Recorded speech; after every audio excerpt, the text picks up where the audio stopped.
introduction, and then we can do that video. So I'm just going to share my screen here.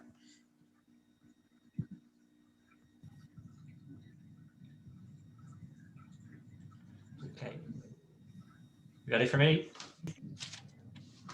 Oh, hold on, Martin. Sorry, wee bit of technical glitch. Let's see. There we go. Okay. Grand. As Vicky said, my name is Martin Walker. I'm from Department for Communities, and we lead on the Executive's Active Ageing Strategy. We are also one of the founding organisations for the Age Friendly Network, and I see at least a couple of our members are here today, which is great. It's absolutely amazing to be here today, and big thanks to Linking Generations for putting this together. It's really important that we were able to celebrate intergenerational work, even though some of it may be paused at the moment because of the pandemic, and also to explore how we can kind of let things get better. That's really all I'm going to say today, and it's because the first rule in any job is never upstage your boss. So given that Deirdre Hargreaves, our minister, has very kindly agreed to do this video, I'm not going to upstage her. I'm going to exit stage right, and you can hear from her herself. Okay, enjoy. Thank you. Good morning to you all. And to begin, I would like to thank Vicky Titterington, Linking Generations, for the kind invitation to open up today's event for Intergenerational Week. I'm delighted to do so. Just recently, my department's new 5-year strategy, Building Inclusive Communities, was launched. The strategy sets out how we will work across government, our arm's-length bodies, and with our communities, in delivering our common purpose of supporting people, building communities, and shaping places. As we take the plan forward, I'm committed to developing better ways of engaging communities and involve all generations. Today's event is therefore an important opportunity to celebrate intergenerational approaches and consider how we build good work which is already being done. Intergenerational togetherness promotes community spirit and builds social capital. It challenges ageism for both old and young. Research shows older people who take part in intergenerational activities have better well-being, delayed mental decline, lower blood pressure, and lower disease risk. Young people benefit too by developing their interpersonal skills, self-esteem, and confidence. More importantly, perhaps bringing people together, however old or young they are, sparks joy. This last year has shown us all we need joy and connection to thrive. Later on, you will hear from the Age Friendly Network members who have successfully used intergenerational approaches in their work. The Age Friendly Network was set up under the Executive's Active Ageing Strategy, which my department leads on. The strategy aims to create an age-friendly region where people, as they grow older, are valued and supported to live actively to their fullest potential. The strategy was recently updated to report on progress to date and add new actions, including some that take into account the impact of the COVID-19 on our older citizens. Soon we will be evaluating the strategy and considering the next one. I hope you will take every opportunity to help shape the active living strategy, and I wish you every success for your discussions this morning. Thank you.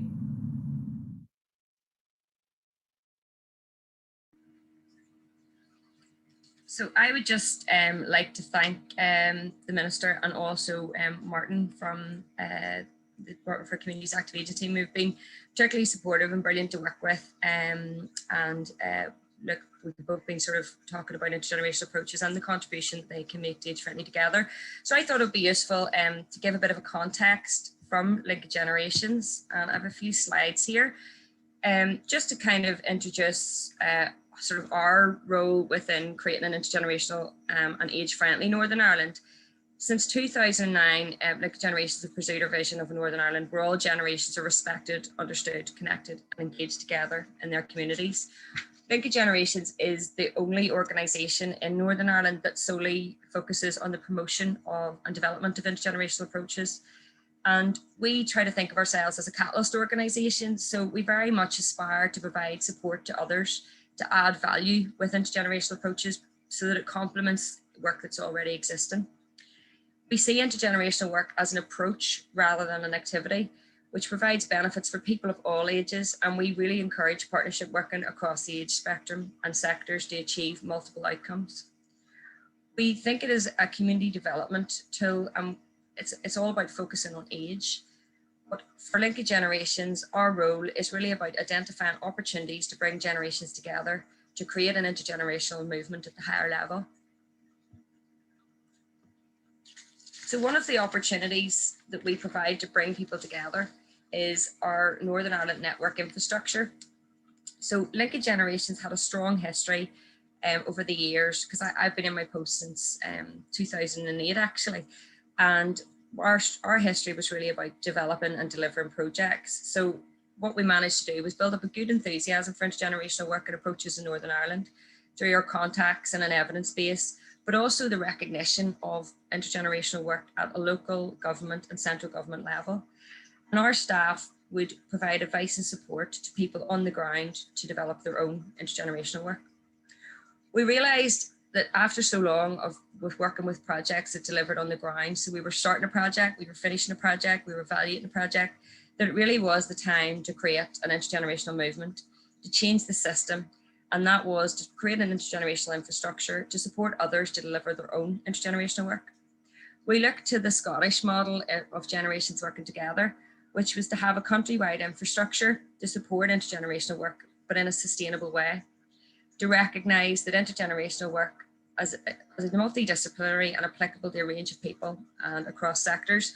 And you'll see that the graphic on the screen here, this is our little poster that we would hand out to people. So the network membership is applicable to a range of groups. So whether you're a volunteer, a sheltered housing scheme manager, whether you're part of a community group, an older people's group, or even a private business or school, the network is applicable to you.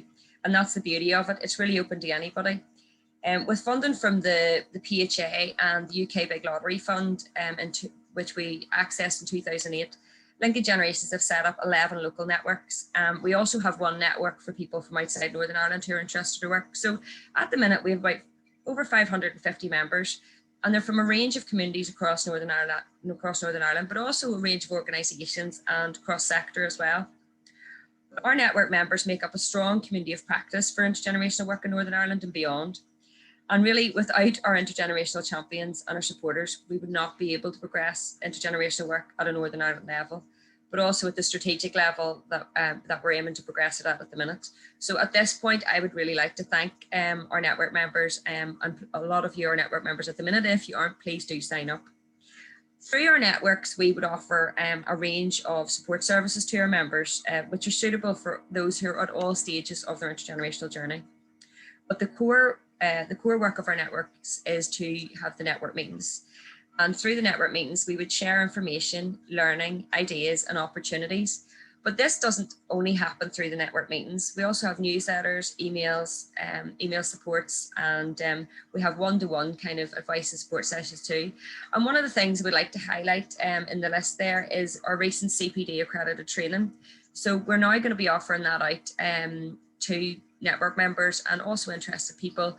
And we are able to then provide you with a certificate for a number of hours, and we think this will make it easier for people to maybe get time out of work to take part in the training, and that takes you from the beginning to the end of kind of your intergenerational journey. But the idea is that the networks will form a support function. Even if you've already done an intergenerational project or you've built it in, we want you to come and tell other people how to do it. It's that kind of continuous circle. So I would urge you, if you're not already signed up, please do sign up. I thought it would be useful to talk a wee bit about the COVID effect on linkage generations and how we've really adapted our role and our approach through COVID. So linkage generations, we were a bit of a mix of a delivery organisation and then also our kind of strategic role, which was working with people to develop their own intergenerational work. But through COVID, what we found is that without our supporters and our people on the ground and our people in our care homes or our people in our schools or our settings, we wouldn't really be able to do our work very easily, because we're trying to influence those people to bring intergenerational work into the work that they do. So you can see the list there of some of the things that we've been doing, but I just wanted to highlight a couple of them. So, you know, to say that our face-to-face projects, obviously, that we were doing had to stop. And my colleague Sarah is going to be on in a little minute to tell you about how we adapted one of our projects, which was our Arts Council project, an Arts for Older People project. So she's going to tell you a bit about that. But I think one of the key successes has been our movement of our meetings to online meetings. And we really were a bit nervous about that at the beginning, because we thought, you know, the big value in our work is that kind of face-to-face and that support. But we've been really, really heartened by the amount of people that have come to our Zoom network meetings. So we had regional meetings, but we also have, since January there, we've moved into our kind of local network meetings, and we've been getting great support, and there's been great enthusiasm at a local level to keep generations connected. So, and even with National Intergenerational Week, the amount of people who have supported and come on and register for the events has been great to see. The COVID activity pack there, you can see the little photo. It's been a really good resource as well. We managed to get funding through the Community Foundation New Needs Fund, and we actually got, we're just at the minute, we've distributed 1,000 copies so far, with a reprint arriving this week. So if anybody's interested in receiving some copies of that, we have had requests for over 2,500 of them, which is brilliant. Also to say, you know, about the Christmas campaign was really successful, and we're so enthused by so many people sharing stories that we could then share out with our members. And the Intergenerational Pen Pals was a particular project we did with Alpha Housing, which was great to set up. But these are all ideas for you to take forward into your local community as well. So I thought it would be good, rather than sitting and listen to me, I thought it would be good to... Hiya, my name's Janice. I work Sorry, I pressed that too quickly. Actually hear from a local network member, and I'd like to introduce Janice from Youth Justice Agency in Ards North Down, and to hear a wee bit about how she linked in with Linked Generations during the COVID pandemic. Justice Agency as a youth conference coordinator. Our job's to work with children and young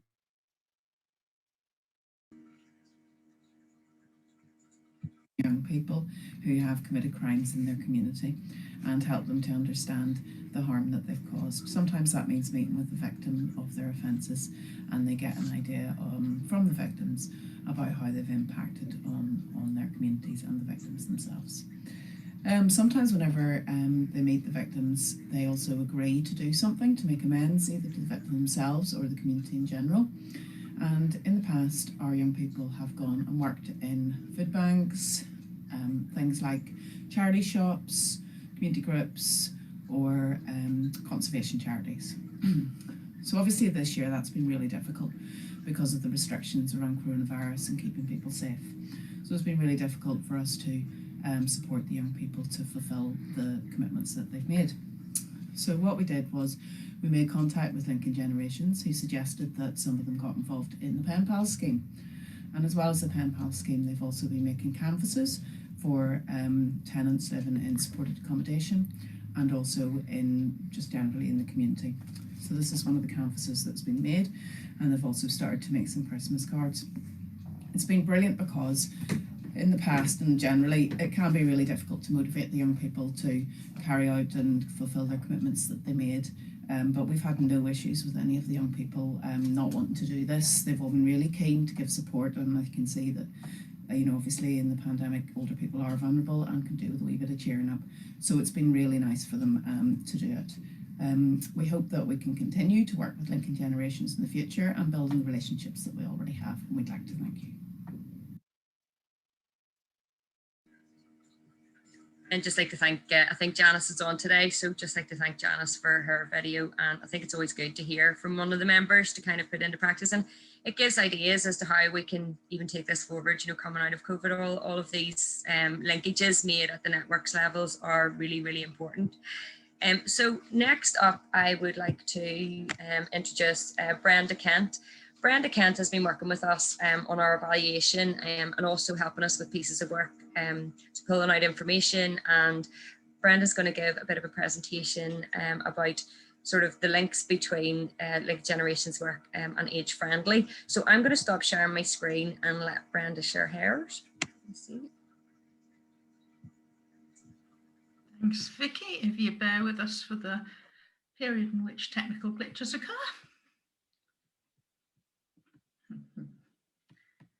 Sing amongst yourselves. Okay.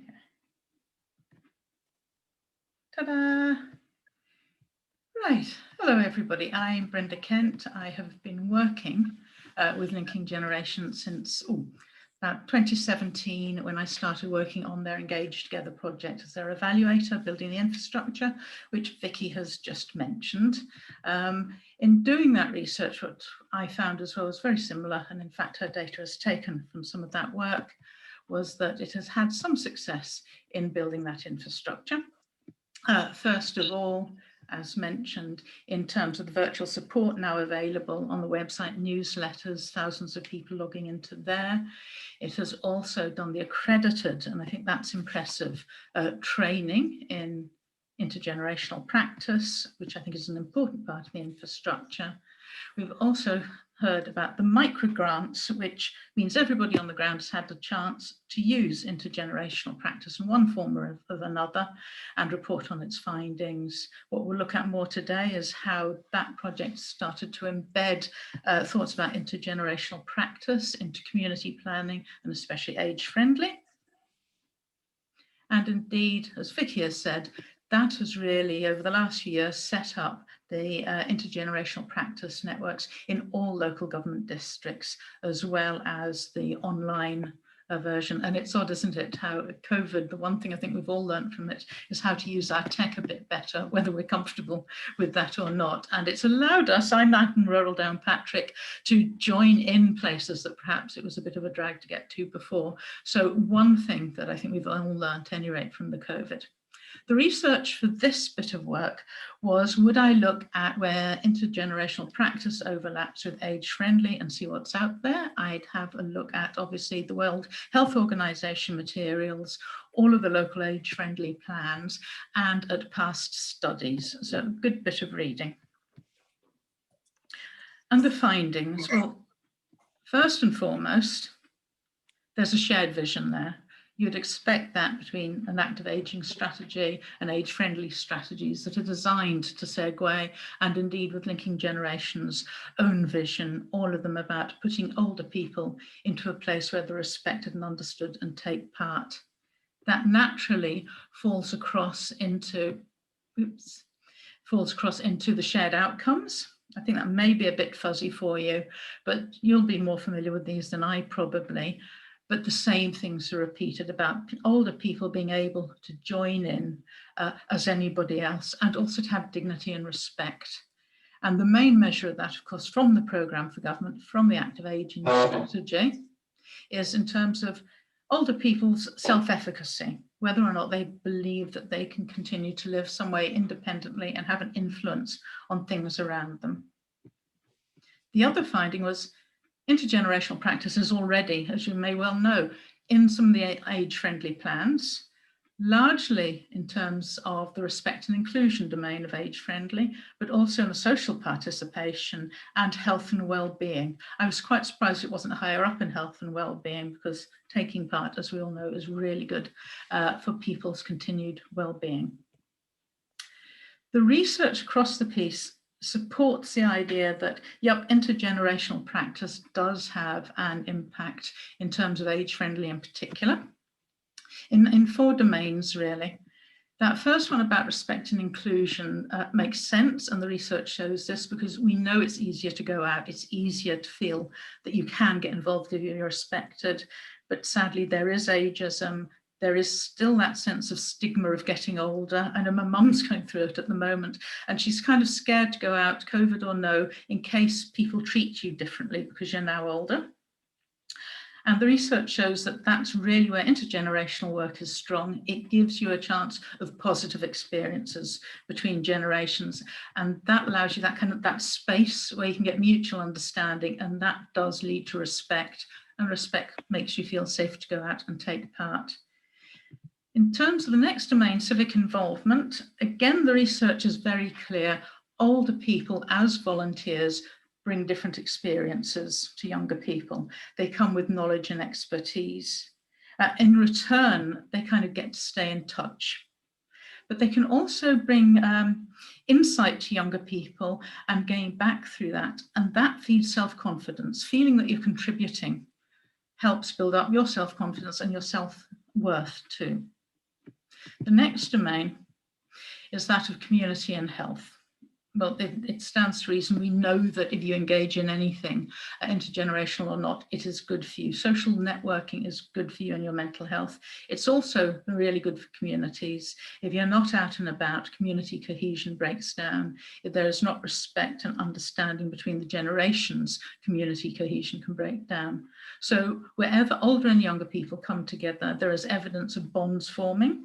And we also can see that it creates at least one of those, you know, the well-being take 5 conditions of connecting, of being active, noticing, learning, and of course, giving in the case of volunteering. Social participation is another age-friendly domain in which there's evidence that intergenerational practice is having some impact. Because if you're not socially participating, you can get stuck in the past as an older person.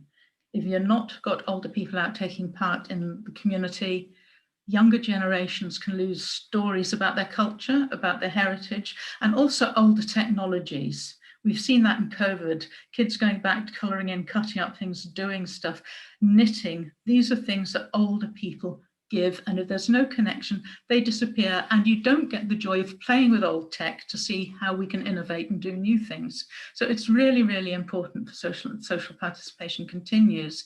And that kind of intergenerational exchange through the arts, through IT, and through reminiscence seem to be the 3 areas that help to avoid that and make sure that people meet each other and share their past and futures. And of course, one area that all of the research says there's an impact on is self-efficacy and other measures. So there is evidence that intergenerational work can and does contribute to several of the measures across the age-friendly plan. So for example, on the percentage of old people who are volunteering is quite obviously something it can do. On the percentage of old people who feel safe after dark, or who are living in fear of crime, or who are living independently. Because this all adds up to their ability to live independently, and that is linked in terms of the overall impact, which is on self-confidence.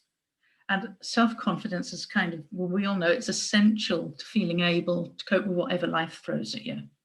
You know, the world tends to treat older people as less able, sometimes even as children, and that kind of just eats your sense of self-worth, of determination, of doing what you want to do. But over the research, the weight of that evidence is that the combined effects of intergenerational practice on your self-worth, on your confidence, your connections, a sense of empowerment, your health, on who you trust, on your access to support, all of those things build up a person's belief in their own capacity to sort out and survive the problems of everyday life. So in other words, the evidence is that the outcomes of intergenerational practice are all part of that recipe for increased self-efficacy. And that, of course, is the prime indicator in the active aging strategy. So the research concludes that intergenerational practice is good for older people, it's good for younger people, and it's really well built, you know, it's well suited for building age-friendly outcomes. So what next?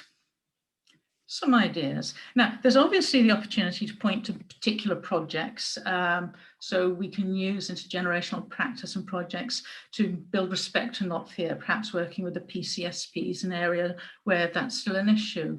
Or Linking Generations could work with the volunteering infrastructure, perhaps to train volunteer managers in each area so that they're more comfortable and confident working with intergenerational volunteers. That would be a project that really boosts volunteering.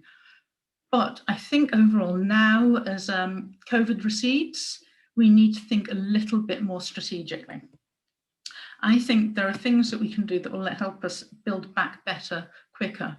One is for age-friendly to continue to tap into that intergenerational network that Linking Generations have built up. It is there, it can bring an audience beyond the age sector into the age-friendly paddock. It can bring new reach and new resources for working towards the age-friendly vision. The other bit is to recognise age-friendly officers and groups are going to need advice, support, training if they're going to deliver intergenerational work. To get it right, because just bringing people together is insufficient. Linking Generations obviously has developed those. They could be easily extended outwards. And the other area perhaps to consider, looking across the research, is developing a unified outcome framework that helps people to evaluate across the whole of Northern Ireland so that we know what the outcomes are and we have data we can pull together after 3 years. And at the same time, we do want to continue to give groups on the ground the opportunity to try and test intergenerational work so that they can build it into their own work with proper support, perhaps with small grants to try it at first, and an infrastructure to back them up. They would be able to take up the mantle of delivering and designing their own intergenerational projects and putting them into place, and so keeping the process going across the whole of Northern Ireland. So these are just a few key ideas. The LGNI team can answer more detailed questions later on. And for now, thank you very much for listening patiently, and I'll hand you back to our hosts. Okay, thanks very much, Brenda. And I hope that Brenda's presentation, which has highlighted kind of the links between intergenerational work and age-friendly, has enthused you, but also maybe you've just thought of any questions or things that you might want to ask. So just remember, as we go through the event, if you want to put those questions in the chat function, we can go back to them. So I'm just going to share my screen again here.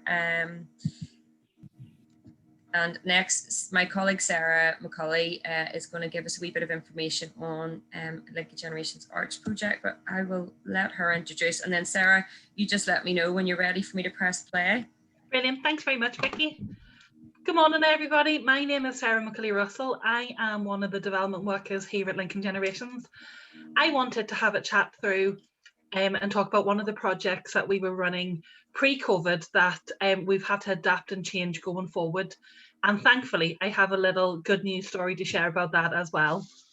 But we have been supporting intergenerational projects for a number of years now. Generally, they take a similar format that we would bring schools together with local care settings. They would meet, we would help to prepare them, and they would meet over 6 weeks to work on an art project. Obviously, once COVID hit, it wasn't possible for us to be able to do that safely, and it all had to come to an end. So we had to rethink. We knew that there was something that we needed to do, and we wanted to be able to sustain the relationships that had already been built halfway through the project, but we had to look at how we would do that differently and safely. So what we did was we came up with the idea of sending cards of hope, sharing them between the generations, and we had a local artist design 3 card designs, and on the back we left a space for a message of hope that could be shared. And our plan was that schools would complete these in January time and send them out to our older participants, because we were very aware of how bleak January can be. A lot of work happened around Christmas, but January often for everybody is the bleakest month, and especially this January. However, COVID changed our plans yet again, in that obviously with schools not being able to go back, and we thought that that was going to be the end. We were going to have to put everything on hold. But thankfully, I have a little video now that will just show you some of the success that we've had with the project. Thanks, Vicky.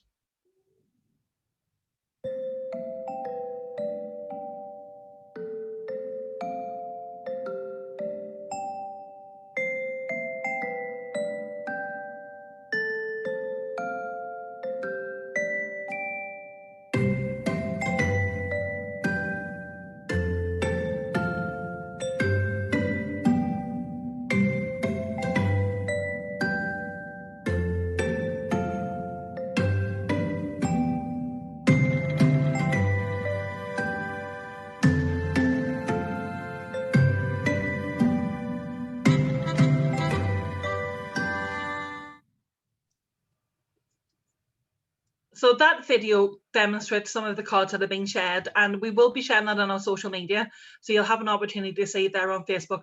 I know it can be hard to read them when it's moving quite fastly, but what we found were the unintended outcomes were working with older people, Northwest and Chapel Hill Primary School, Chapel Hill Primary School had sent Christmas cards out to the older people in the project at Christmas time. And Christine, who has been an amazing support in Older People Northwest, was able to use the art packs that we had created and send them out through her Meals on Wheels service that they were still delivering in COVID times. And actually found that there was a big demand and enjoyment was gained from that. And I know you can see from some of the messages there, I know when I got them through by WhatsApp, they brought a tear to my eye, that of how honest and open and how beautiful they actually were connecting the generations together. And one of my favorites, and I think it's something that we could all do with a wee bit of a boost right now, is that you always believe in yourself. If you do, you can make anything happen. And I think that's a good lesson for us all to take a bit of a learning from. And that was shared by an older participant for the children. So it has been really successfully received so far in Derry, and has been able to continue that connection that the school and the Older Person Centre have already built. And we're some of the unintended outcomes around that is being able to connect generations between families that have had grandparents and children within their bubble helping to complete them. But also children have been writing messages from one side of the city to the other side. So that's stuff that we thought wasn't possible. And we're just really excited now to see, now that schools are back, for the children to receive their cards and to get their reaction as well, so that we can move on to the next stage of that project. So thanks very much for your time. And hopefully that sparked a little bit of joy in you, like I know it has us as a team.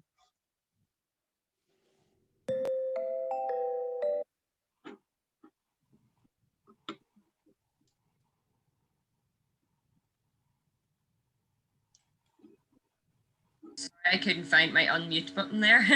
Thanks very much, Sarah. And I think what we wanted to show was that, you know, it's important to do something rather than nothing during COVID as well. And I know that it took us a lot of thinking and a lot of adapting as a staff team to think, how do we continue to keep generations connected, and is this enough? But actually what we kind of have heard from our network meetings and just the things that we all do as individuals in the community through COVID, because we never expected it to last this long, that doing something can make a big difference. And I just like to remind everybody as well that we do have the resources too. So there are little bits and pieces in the resources, which, and you can see in the chat function, we're asking for details on the training and stuff. We will do a follow-up email to everybody with all of the information after the meetings. Access to that. So I just wanted to introduce Gillian McAvoy, who've been working with for a good few years from Age Friendly Belfast. Gillian, I'm just going to stop sharing and let you share yours. Yep, perfect.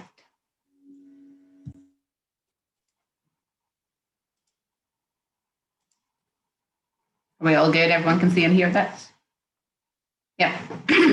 Yes, thanks, Vicky. Yeah, we've been involved with Lincoln Generations from day one, really, of Age Friendly, and I think it's really important. One of the things I picked up that Vicky talked about, like it's an approach, it's a way, it's not just a one-off project, and it is something I think it's really important that you sort of try and build into everything.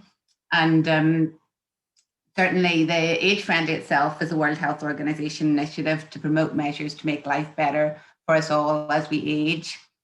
And the whole process is all about, it's never any time do you tick all the boxes and become age friendly and that's it. It's constantly about planning, implementation, evaluating and progress. And certainly, you know, things like the last 12, 13 months that we've been through, nobody could have predicted that and planned for that. So that certainly made, you know, us think about things. And certainly the planning is, you know, it's about involving older people at the assessment of age friendliness, but also involving younger people. And that was something that we did certainly at the very early stages of our journey, absolutely. And the great thing is the activation strategy that was released in 2016 then had the vision for Northern Ireland to be age friendly, which was great. Belfast was the first city to sign up to the World Health Organization network of age friendly communities. But, you know, essentially we're such a tiny province. It's really great that we're all working together. And the last sort of 2 years, we've really evolved with that, with, you know, the 11 councils working together, and then very much the fact that there's the intergenerational networks associated with those two has made life very easy. So Brenda very kindly has gone through all the different areas that we're looking at in age friendly communities, and it really does cover everything that anyone would need for their daily lives to make them better. So the Age Friendly Network was formed a couple of years ago, and really its aims are promote good age-friendly practice and planning, to have all 11 councils sign up and be age-friendly, which, you know, everybody is some stage in the journey, which is amazing. And like most meetings that we have, to be a representative from all 11 areas, which is great. And I think it's probably one of the things that all councillors and all councils really like nobody, you know, it's not a non-contentious area, fits in so well with community planning and things. So it's, you know, it's been all quite timely, all of this, I think. Obviously to respect the principles of nothing about us without us, which obviously is making sure that we keep the older people involved the whole way through. Our original plan was to have a yearly assembly, which we've had one of. Unfortunately, we didn't manage one this year, but we will again. And views of older people reflected in the network and consider how to drive wider engagement and co-production. And obviously, and really trying to actually do co-production and not just pretend that we're doing it. To support projects of scale to be delivered across Northern Ireland according to local needs, and to explore evidence-based intergenerational approaches in creating places to grow older for everyone. So it's there in our network aims that we need to, you know, be doing intergenerational work. And our key priorities for the network for this next wee while: technology and engaging older people. Obviously, this is something that's been come to the fore, particularly over this last while. And we do have, there's lots of good stories about people getting to grips with technology and stuff. And pre-COVID, there was a number of great intergenerational projects. We did a Connect IT project, which was great, engaging like a number of schools and a number of older people. It was very successful in teaching IT. In Fermanagh and Oma, they had a great Place CE project that was quite intergenerational pre-COVID, and then just the difficulty, like safeguarding issues and difficulties with doing, you know, continuing that intergenerational relationship. But, you know, there's a lot of that, and that is like an easy sort of thing to target and look at. So hopefully we'll see a bit more of that in the next wee while, whenever we're allowed to actually be together. And preparing for Positive Aging Month this year, again, it was an unusual month of activities with a lot of things being online, but then the big pluses were a lot of those were regional events, which was great. And we're going to continue with more regional events and making it, you know, a more regional thing. Recovery plans for preparing for, well, the second wave that we're in and stuff. So that was one of the priorities that we were looking at, how we make sure that. Interacting with care homes and looking at carers, and again, linking to intergenerational work.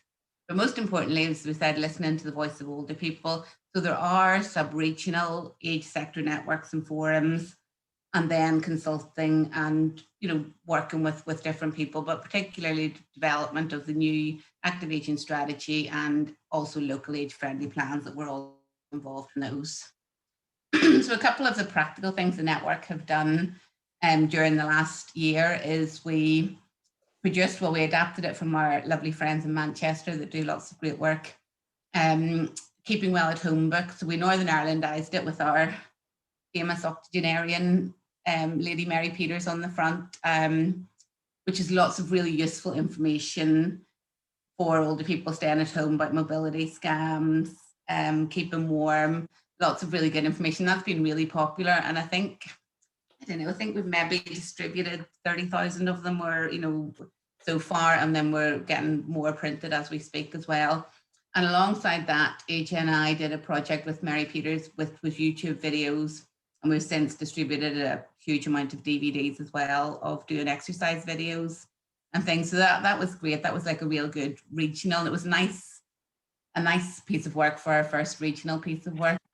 And currently, hopefully some of you might have seen some of these good vibrations booklets that have gone in local newspapers over the last sort of month.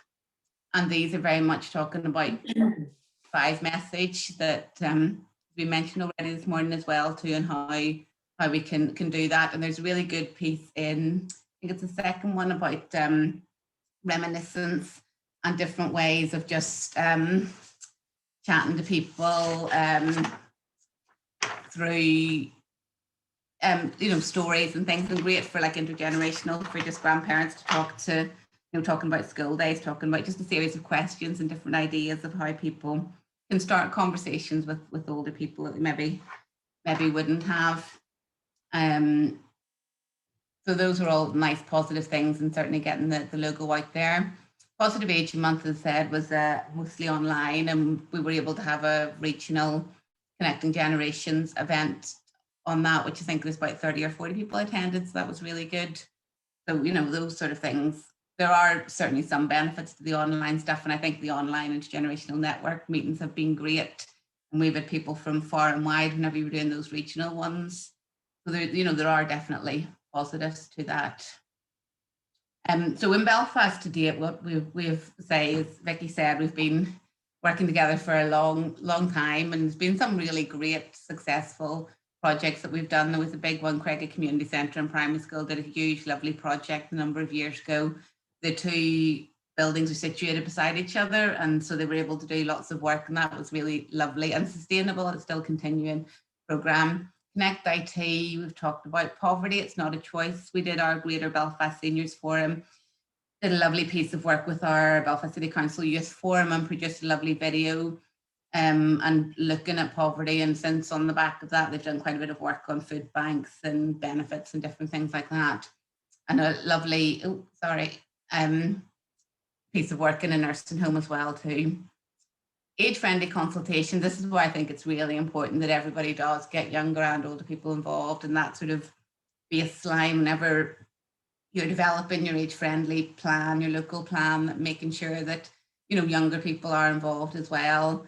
And it was really interesting the work whenever we did this, that there was some very similar things with young people and old people, particularly, I suppose, maybe that lack of transport. Maybe people don't have cars, so they're using buses and public transport more. So those sort of commonalities and work, looking for work and different things like that, and finances. So it was, you know, it was really, really useful piece of work that we did and will continue to do as we develop new plans, because unfortunately we're coming to the end of our second plan this year. So we will be looking at doing a new age-friendly Belfast plan. We also did a lovely piece of work with Age Action Ireland and Linking Generations, where we had some younger people and older people, and we did some cross-border exchanges and went to Dublin and did some walkability, and they came to Belfast. And so that was, again, really lovely learning experience.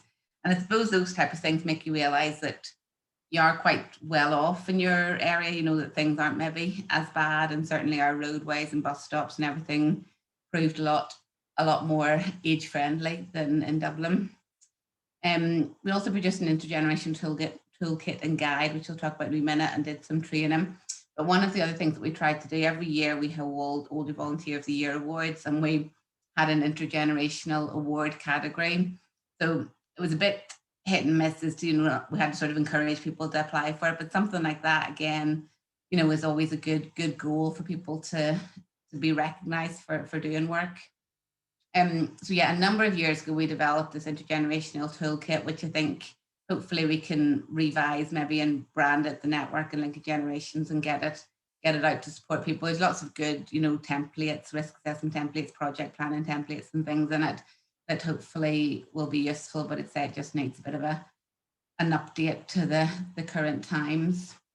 And I think that, yeah, certainly our age-friendly Belfast story was very much intergenerational, and we always are keen to do more. And I suppose it's just having the time and resources to do more. But hopefully, I think if we are, you know, selling and get more people involved in the network, and people can do, you know, we'll have more resources to deliver projects and get people looking that way. And I suppose one of my concerns about COVID is that older people have had a wee bit of a bad press, and that, you know, that might just take a wee bit of time to rebuild that. So it's really important, I think, that we try and hit the ground running with some of the face-to-face intergenerational projects as soon as we're able to. And just my last slide is intergenerational friendships are win-win. Talk to old people, they know cool stuff we don't. Talk to young people, they know cool stuff that we don't.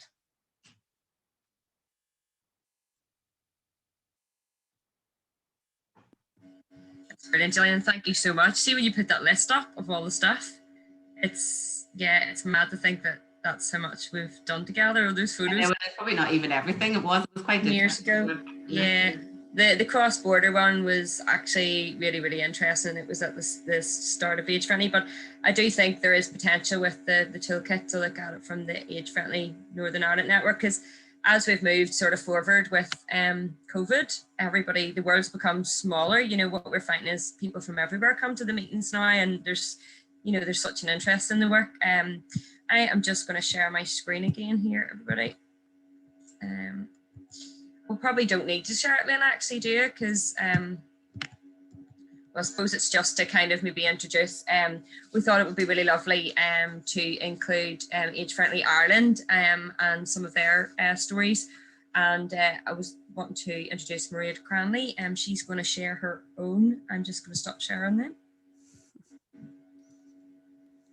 Hi, Vicky. No, thank you. I'm not going to do a slide presentation because I'm going to show a video at the end, but my name is Mairead Cranley, for those of you who don't know me, and recently appointed to the North Regional Manager for Age Friendly Ireland. For those who don't know about Age Friendly Ireland, I'll give you a quick background rather than going through slides. It came about back in 2009 when Ireland took part in a survey led out by the World Health Organization on an ageing population. This survey highlighted the demographic change and need for an age-friendly programme, and from there it was built into local government, and all local authorities signed the Dublin Declaration to create a local age-friendly programme. So nationally, this programme is supported by four government departments, and the National Age Friendly Ireland programme is a shared service now being hosted by Meath County Council, and this team, whom I'm now one of the supports, the national networks, along with we support 31 age friendly programmes all over Ireland.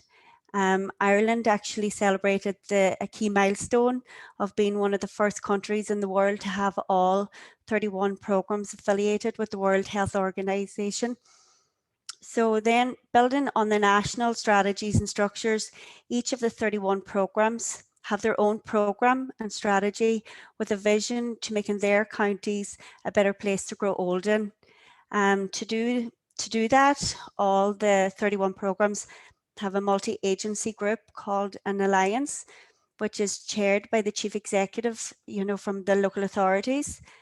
The programme and the strategy itself, or each programme and strategy, is laid out by the county councils or city councils, but it's very much implemented in a partnership with other stakeholders like the HSE or in Garda Síochána voluntary groups, but also influenced and by a diverse group of an older persons council.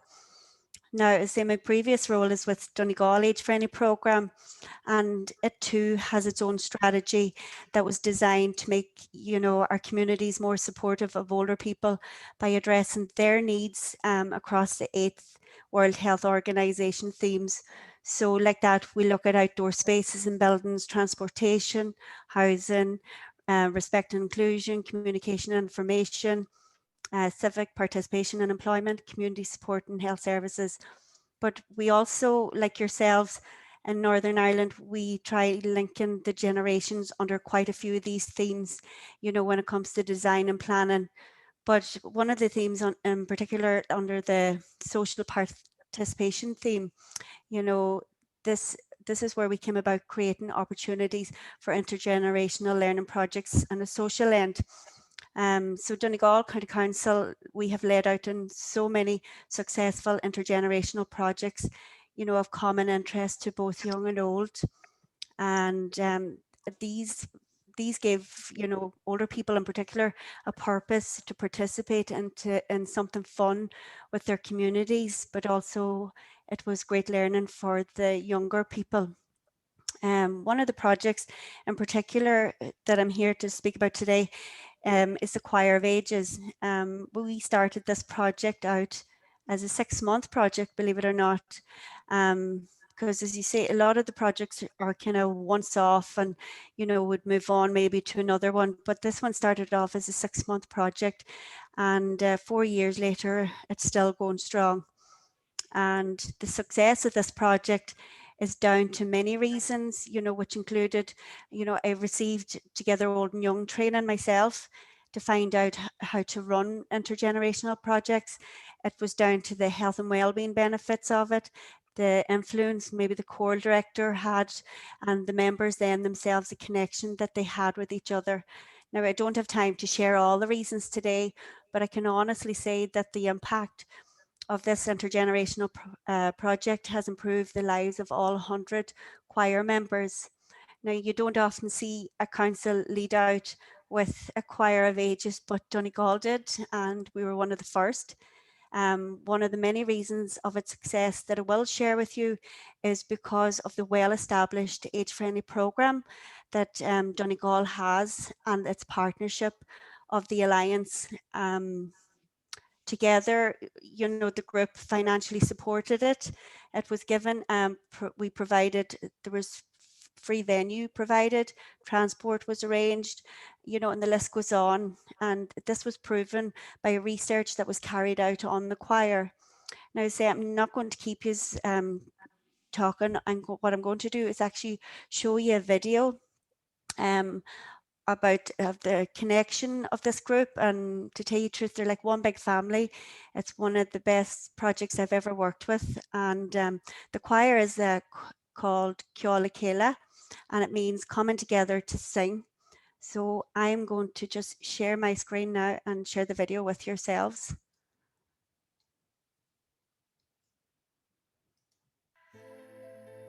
As part of the Donegal Age Friendly programme, in March 2018, Donegal County Council established as a common intergenerational activity a choir of ages,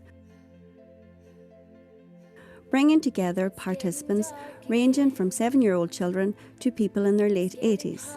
As individuals, these people all carry their own stresses and worries in life, but that's all forgotten about when they come together for weekly rehearsals. It is very inclusive. It's very good for social skills. It's good to meet young people. We love Ceola Céile!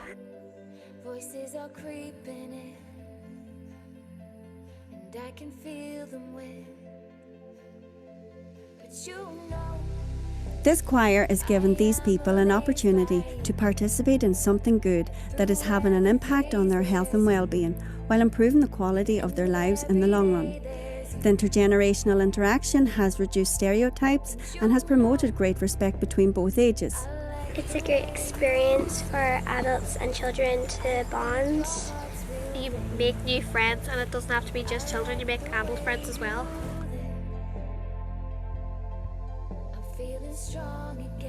Since starting out, the choir members have really embraced all challenges given to them. We have watched their confidence grow as they performed in many different theatres, launched local and national events, entered national competitions, performed with inspiring Donegal artists. At Christmas, they performed live with Highland Radio, and their spectacular Christmas show was streamed live from St Mary's Church to all families all over the world. The choir broke into smaller groups and spent a day visiting local nursing homes, sharing some wonderful memories with the older people. The choir has changed me, and I have grown more confident. So today I ended up just talking to different people and sitting beside different people, and people have amazing stories. Absolutely. That's what, amazing. And we met this lady today and talked about her background, how come she was in Letterkenny. It was a very sad story, but a very inspiring story as well. Yeah. And and the little things about how people are nice to one another. Yeah. And it means so much. And it's the little things that really do make a big difference. And the older I get, the more I realise that the little things are important. And through every phase there's you.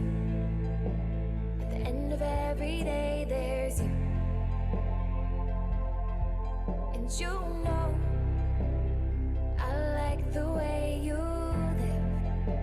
And I the choir has been amazing for me. It has brought me out of myself. I would have found it quite difficult to socialise with people, but now I can socialise great, and I enjoy the choir and enjoy the singing, and the children that are fantastic, and all the friends I made in the choir are fantastic, and Veronica is amazing. You know, I am amazed by you. And through every phase, there's you. At the end of every day, there's you. Well, in the last year, I've been busier than I have been for a good while.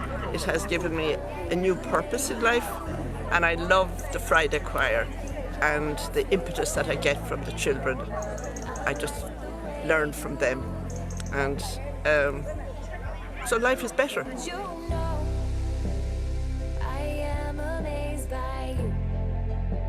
And through every phase, there's you. At the end of every day. One of the reasons I love this choir is it's because it's truly helped me with socialising with both people my age and elders. And you can't really call them elders, so just call them other people. Also, it gives you confidence in singing, acting, being aware of of people around you, and gives you something to do on a Friday. There's you. At the end of every day, there's you. There's you.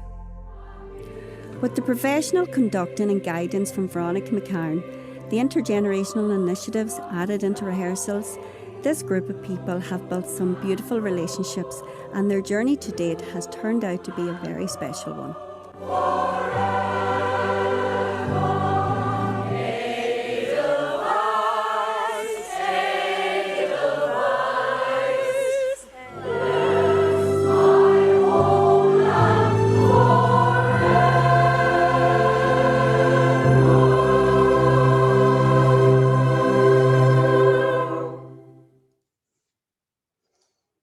It actually makes me emotional seeing that now. It'd be lovely to go back to the room in the one room with them again. But during COVID, this group actually managed to get online and recorded a video as well for Baltinia 2020, and are looking forward to recording another video this year online. But it's one story I will share with this choir. You're on about the connection and linking generations. I remember a parent coming to me one of the days saying that herself and her daughter were out shopping, and pennies it was, and the wee one turned around and says, "Mammy, can I go speak to my friend?" And the mother says, "Yeah." And the mother turned around and the wee girl was standing chatting to one of the elderly ladies. And it was just lovely that she seen her as her friend. And I really think it's so important that we try to continue linking our older and younger people together. And I know that'll be definitely continued in Donegal, as well as the whole of Age Friendly Ireland programme as well. But thank you everyone for listening. Oh, that was just lovely. So, Maria, thank you so much for sharing that. And I think, that's what National Intergenerational Week is really all about this week. It's trying to, keep that enthusiasm and showcase and inspire, by showing all these examples. And I don't know how many people are registered for our other events, which we have an education one on Thursday, and then we have a care homes one on Friday. So we're hoping to share more projects, as part of that. But if anybody is interested, our website, we're currently getting a new website developed, but there is still a lot of information on our old site, and our YouTube channel has a collection of videos. It has the video that actually Gillian was talking about, I think from the Age Friendly exchange, and we had a couple of events where it was about the voice of younger and older people, so like consultation events and stuff that we did. So you can nip over there if you're like me and you don't really like reading through reports. You can nip over to the YouTube channel and watch it all by video, which is always nicer. So I'm just having a quick wee look at the chat function here. There isn't really any questions, I don't think, in it. What I'm gonna do is I'm gonna share the screen with the questions that I had kind of put up, and I'll just put them up there for a wee minute, and then I'll put them up now while I'm talking. So I'll have those up there and you can read through them yourselves, but I think the best thing to do is to go, once you've had a read at these, to go back to the picture screen, and if anybody wants to speak, to either put your hand up or to use the reactions to put your hand up, and then Lynn, will you help me keep an eye and we'll see. So basically the questions that I had put up there was that we are a strong community of intergenerational supporters and practitioners, and it'd be good to share ideas of how you're planning to help generations stay connected, and also to look at some of the challenges and the barriers to keeping generations connected in a meaningful way, and how do we continue to share solutions and innovation. So I'm just going to stop that share and go back to the screen. And just remember, this meeting, if you want to ask questions to any of the panelists or whatever, happy to do so. Has anybody got any questions or points to make?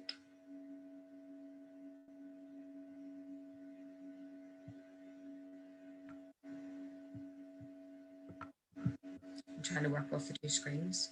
Don't see anybody. No, we're all good.